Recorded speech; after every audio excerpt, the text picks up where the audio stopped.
সুন্দরবনের সম্মানিত ভিউয়ার্স, আসসালামু আলাইকুম। আজকের বিষয়, জমি আপনার আছে, আপনার দলিল আছে, কিন্তু রেকর্ড অন্যজনের নামে। এ বিষয়ে আপনার করণীয় কী? আপনি দেখবেন যে একটা জমি আপনি 95 বা 96-এ ক্রয় করেছেন। রেকর্ড আপনার দলিলের মধ্যে, রেকর্ডের বর্তমান রেকর্ড এবং মাঠ পর্সা অনুযায়ী আপনার জমিনের মধ্যে আপনার দাগ, খতিয়ান, প্লট সবই ঠিক আছে, কিন্তু দেখা যাচ্ছে যে আপনি যে ব্যক্তির কাছে নিয়েছেন সেই ব্যক্তি হয়তো দেখা যাবে তার ছেলে দুইজন আপনাকে দলিল করে দিয়েছে, সেও দলিল করে দেবে। জমির পরিমাণ যদি 2 বিঘা হয়ে থাকে তাহলে দেখা যাবে তার বাবা দিচ্ছে আপনাকে 1 বিঘা, ছেলেও দিচ্ছে 1 বিঘা, দুইজন মিলে, দুই ছেলের নামে 1 বিঘা।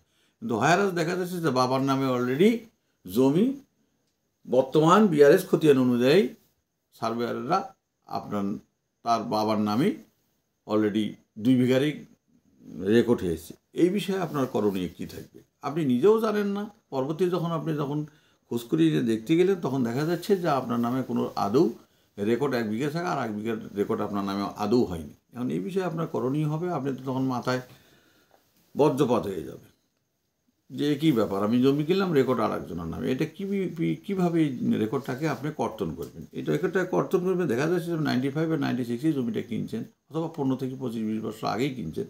এখন আপনার করণীয় থাকবে, যেহেতু আপনার প্রিন্টিং পর্চা হয়ে গিয়েছে, মাঠ পর্চা তো আপনি পাননি, আপনি জমি কিনেছেন ঠিকই, কিন্তু দেখা যাচ্ছে যে রেকর্ডটা অলরেডি দুজনের নামে হয়ে গেছে। রেকর্ড একজনের নামে হয়েছে, কিন্তু 2 বিঘার রেকর্ডেই একজনের নামে হয়েছে, আর 2 ছেলের নামে যা রেকর্ড হয়ে যাবে সেটা আর হয়নি। এখন আপনার করণীয়, আপনাকে এখন আইনের আশ্রয় নিতে হবে। সেটা হচ্ছে কি, এদেশের সর্বস্তর জনগণের নিকট জমি খুবই প্রিয়, কিন্তু জমির আইন কানুন সম্পর্কে মানুষের ধারণা খুবই সীমিত। ফলে জমি জমা সম্পর্কিত মামলা মোকদ্দমা দেশের জনগণ অহরহ হয়রানির সম্মুখীন হচ্ছেন। কিন্তু প্রতিটি মানুষ চায় তার জমি হোক নিষ্কণ্ঠ। প্রতিটি মানুষই চায় যে আমার জমিটা হোক নিষ্কণ্ঠ। কেননা এখন বর্তমানে 1 বিঘা জমিনের মূল্য অনেক অনেক।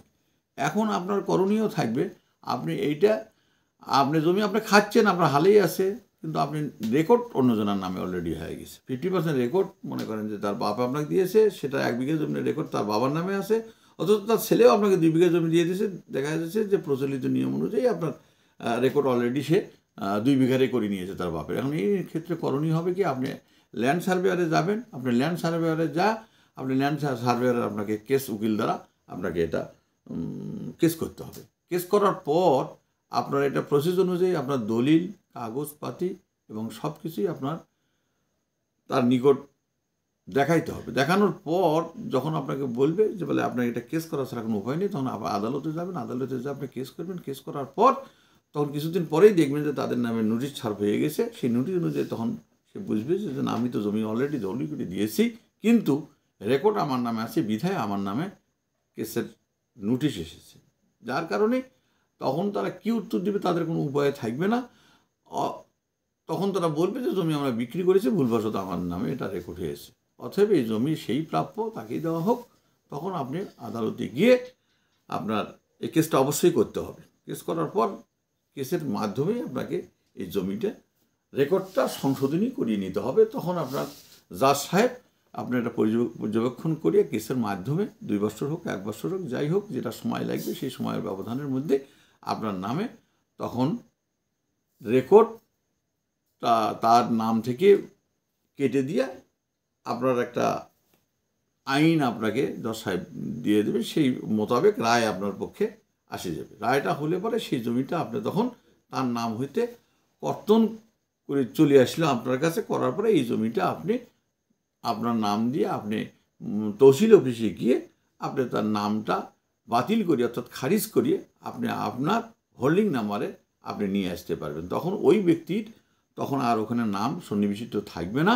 আপনার নাম সরকারি ভূমি অফিসে, ইউনিয়ন ভূমি অফিসে আপনার রেজিস্টারে আপনার নাম অলরেডি উঠে যাবে, এবং আপনি খাজনাপাতি দিয়ে আপনি এককভাবে আপনার নামটা খারিজ করিয়ে নেবেন। খারিজ করার পরে যখন আপনার অলরেডি হয়ে চলে গেল, তখন দেখা যাচ্ছে যে আপনার নামে জমিটা অলরেডি হয়ে গেছে, এতে কোনো সন্দেহ নেই। না হলে পরে রেকর্ড যদি তার নামে, তার ছেলের নামে থাকে, তার নামে অর্ধেক, তার ছেলের নামে অর্ধেক, দুইজনেই দলিল করে দিয়েছে, কিন্তু দেখা যাচ্ছে যে তার বাবার নামে পুরো 2 বিঘার রেকর্ড হয়েছে, তাহলে জিনিসটা ভুল।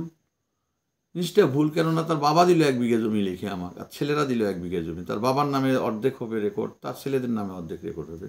তা নিলে পরে ওই 1 বিঘা জমির রেকর্ড আপনার ভুলবশত থাকে।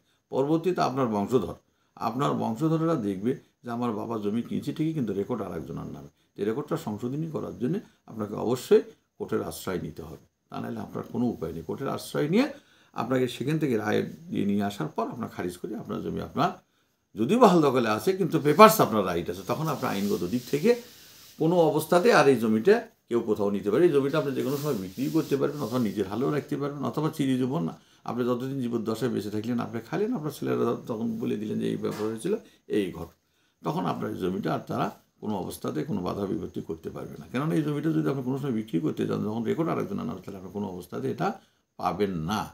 অতএব এই বিষয়ে যদি আপনারা জানতে চান, আমাদের এতে হোয়াটসঅ্যাপে আপনাদের নাম্বার দেওয়া আছে, এই ব্যাপারে আপনারা মেসেজ করে আমাদেরকে জানালে পরে আমরা বিস্তারিত বিষয়ে আপনাকে অবগত করাতে পারবো। এই বলে আমি শেষ করছি। শুধু আসসালামু আলাইকুম।